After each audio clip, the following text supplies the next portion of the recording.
드디어 역사적인 채권 라디오에 결국 방송 커뮤니티에 채권 라디오 사연이나 고민 많이 올려달라라고 말씀을 드리니까 생각보다 많은 이메일을 보내주셨는데 다 읽어보고 했는데 다 소개하는데 좀 한계가 있어서 첫 시간은 일단 저희가 3개를 추렸죠. 가장 애절한 진지한 고민들을 많이 보내주셔가지고 저 감동했어요. 네, 진짜 저를 생각하는 마음이 이 정도라니. 저희가 생각하는 건 아니고 저를 생각해서 보내는 이건 너무한 거 아니냐고? 첫 번째 사연은 권상표 변호사님 한번 읽어주시죠. 원래 본집은 지방인데 현재 승무원 준비하러 서울에 와 있는 20대 중반 여자입니다. 부산에 살고 있는 6살 많은 오빠를 조금 좋아하게 됐습니다. 최승훈 변호사님과 성격, 근무하는 모습이 굉장히 닮았어요. 연애를 50번도 넘게 해봤는데 처음 보는 유형이라 더 끌리는 것 같습니다. 독신주의자이고 다정하고 섬세하고 자기 일을 열심히 하는데 제가 계속 연락을 안 해도 가끔 챙겨주는, 제가 다른 지방에 있을 때에도 부산에서 3시간도 채 못 봐도 종종 보러 왔었고 제가 서울에 있을 때는 서울에 출장을 와서도 2시간이라도 꼭 보고 가려고 하는 모습을 보고 저를 많이 아끼는 게 보여서요. 그런데 사실 너무 바쁜 데다 자기 생활도 중요한 사람이라서 마음을 접기 위해 노력하고 있어요. 최승훈 변호사님과 비슷한 성향을 보유하고 있어서 그런지 변호사님의 생각을 듣고 싶습니다. 어떤 것 같아요? 비혼주의자 사연을 보면 네. 다정하고 섬세하시긴 한데 독신주의자신 것 같고 또 자기 일을 열심히 하는 그 독신주의자는 연애에는 열려있고 결혼을 하지 않는다는 생각을 갖고 있다는 거죠? 근데 연애에 관해서는 좀 세심하고 저는 근데 연애를 50번도 넘게 해봤다는 대목에서 제가 감히 여기에 제 생각을 얹어도 되는 그러니까 것인가. 20대 중반의 여자분이라고 했는데 6살 많은 오빠면 30대 초반이고 20대 중반의 분이 보시기에는 조금 그 사람이 바빠 보이고 정신도 없고 이래 보일 수 있는데 그거는 내가 보기에 좀 그렇다는 것이고 그 사람이 연애에 대해서 마음이 되게 닫혀있다거나 그런 건 아니니까 저는 좀 더 이렇게 내 마음에 충실하게 한번 해봐도 괜찮을 것 같아요. 그리고 그분이 이렇게 지금 사연을 보면 네. 짧게라도 보려고 막 이렇게 멀리서 찾아오시기도 하고 이러는 거 보면은 뭐 마음이 없지 않은 것 같으니까. 최승훈 변호사님이랑 비슷하다고 하시니까 본인은 어때요? 그 여자분이 먼저 지금 그러면 마음을 좀 표현을 하고 리드를 해주면 어떨 것 같아요? 어느 정도는 상대가 마음을 좀 보여주면 용기가 나죠. 그분도 좀 더 용기를 낼 수 있도록. 네. 그 나이 차이가 조금 나도 장애물이라고 생각할 수도 있으니까. 그런 것도 그렇고 지리적으로 떨어져 있는 것도 장애물이 될 수도 있다 생각이 들고 그러니까 나도 한 발 다가가면은 상대가 2발 다가올 수 있게. 네, 알아서 잘하실 것이라고 믿습니다. 네, 근데 용기 한번 내보셔도 괜찮을 것 같습니다. 네, 저도 용기 내는데 한 표. 파이팅! 파이팅! 파이팅입니다. 저희가 고른 2번째 사연도 짝사랑에 관한 사연인데 제가 읽어드리겠습니다. 그분과 처음 만난 건 2년 전 취미생활을 하는 모임에서였어요. 그분은 그 모임의 멘토셨고 저는 학생이었죠. 처음 만났을 때는 아무런 생각이 없었어요. 너무 컬투쇼 말투인데요? 오키 목소리. 오키 목소리 한번 안 되나요? 안 돼. 그럼 구독자분들이 다 구독을 철회하시고. 안 돼! 그러다 제가 갑자기 퇴사를 하게 됐고 다른 시험 준비를 하면서부터 조금씩 선생님에게 의지하게 된 것 같습니다. 선생님은 너무 다정했고 제 생활에 대해 세심하게 함께 고민해 주셨거든요. 시험이 가까워지면서 취미활동을 끝내게 됐고 그 시기에 선생님은 다른 분과 잘 돼가는 것 같더라고요. 이렇게 연락이 완전히 끊기게 됐고 그리고 나서야 제 감정을 깨닫게 됐습니다. 시험이 끝나고 다시 그 취미활동 수업에 열심히 갔으나 그분을 다시 볼 수는 없었고 코로나로 수업이 중단되면서 잊혀져 가는 줄 알았어요.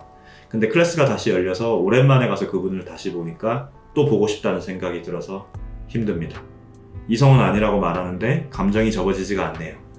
제 불쌍한 짝사랑을 대신 접어주세요. 어딘가에 제 진짜 인연이 있을 거라 말해주세요.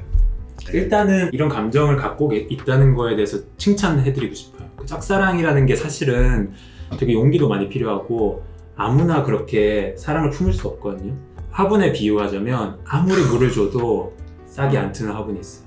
근데 이 화분은 지금 막 힘든 상황에서도 싹을 막 틔우고 사랑이란 건 사실은 꽃에 가깝잖아요. 꽃이 지금 피고 있는 거잖아요. 저는 이런 감정이 너무 예쁘고 소중한 거라는 거를 일단 말씀을 드리고 싶고 근데 이제 짝사랑이라는 게 사실은 좀 속성상 좀 슬픈 면이 있죠. 너무 아픈 사랑은 사랑이 아니다.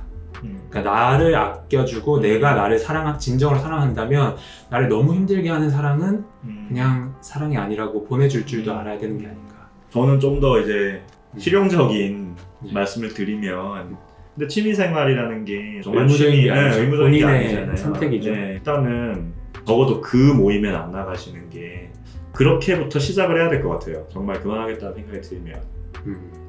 근데 정말 역설적이게도 정말 좋은 사랑을 하기 위해서는 나 혼자 살 수 있을 준비가 완벽하게 됐을 때 다른 사람도 온전하게 사랑할 수 있고 그런 것 같아요. 그래서 이 시간을 좀 나를 더 아껴주고 내 생활을 좀 풍요롭게 만드는 데 집중하다 보면 또 다른 사랑이 분명히 찾아와서 진가를 알아봐 줄 거라고 믿습니다.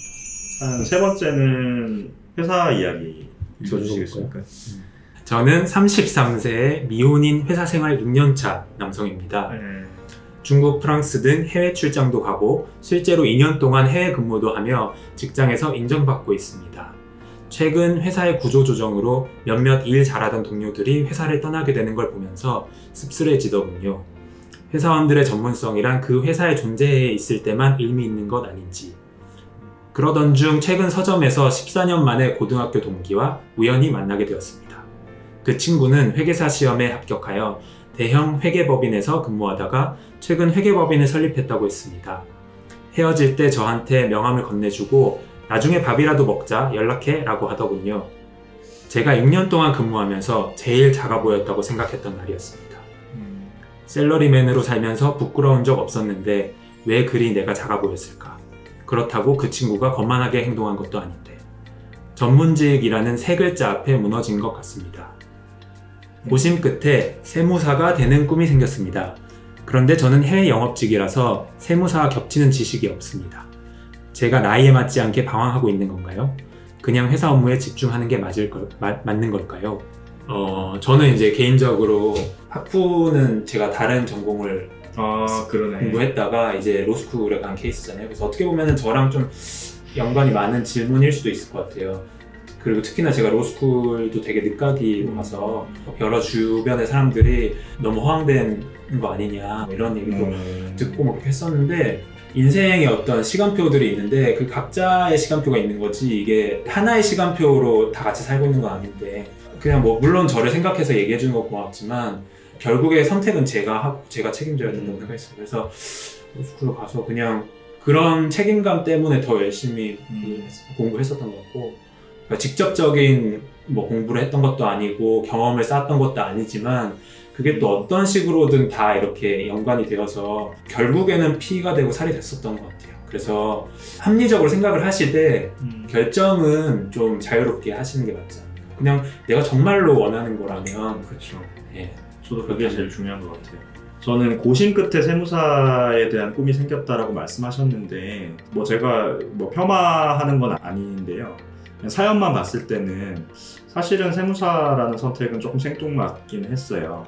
그러니까 만약에 이를테면 저는 정말 어릴 때부터 세무사를 되게 하고 싶었는데 저는 좀 옛날에 꿈을 찾아서 다시 가야 되는 거 아닐까요? 이런 게 아니라 그냥 막연히 전문직을 해야 되는데 지금 내가 좀 트라이를 해볼 때 비교적 짧은 시간 바로 시험에 들어갈 수 있는 전문 직종을 선택하신 결과가 아닌가라는 생각이 들거든요.